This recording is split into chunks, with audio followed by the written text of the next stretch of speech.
खा के आपके बर्ड्स इंशाल्लाह एक्टिव भी हो जाएंगे, विटामिन भी पूरे हो जाएंगे, उनके कैल्शियम की कमी भी पूरी हो जाएगी, वो आगे से ज़्यादा ब्रीड भी करेंगे और एक्टिव रहेंगे इंशाल्लाह। सबसे पहले आपने 2 किलो बाजरा ले लेना है, फिर आपने ये आयल ले लेना है और इसके 4 ढक्कन बाजरे के ऊपर फेंक देने हैं। उसके बाद आपने 2 देसी अंडे लेने हैं और उसको बाजरे के ऊपर फेंक देना है।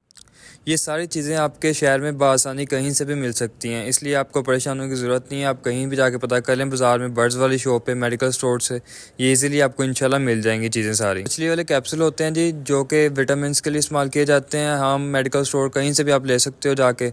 मैं एक पत्ता यूज़ कर रहा हूँ जिसमें तकरीबन 10 पीस होते हैं। ये 140 रुपये का आया था, तो इसमें से तकरीबन 10 कैप्सूल लेते हैं। उसको अच्छी तरह उसका लिक्विड निकाल के बाजरे के ऊपर फेंक लेते हैं। सेपरेट करने के बाद उसको अच्छी तरह हिलाना है, बाजरे को बिल्कुल अच्छी तरह मिक्स कर लेना। उसको तकरीबन 2 दिन के लिए सूखने के लिए रख देना है, ताकि अच्छी तरह ये सूख जाए। बाजरे को किसी कपड़े के ऊपर सूखने के लिए डालें और इसे तकरीबन 24 घंटे के लिए सूखने के लिए छोड़ दें।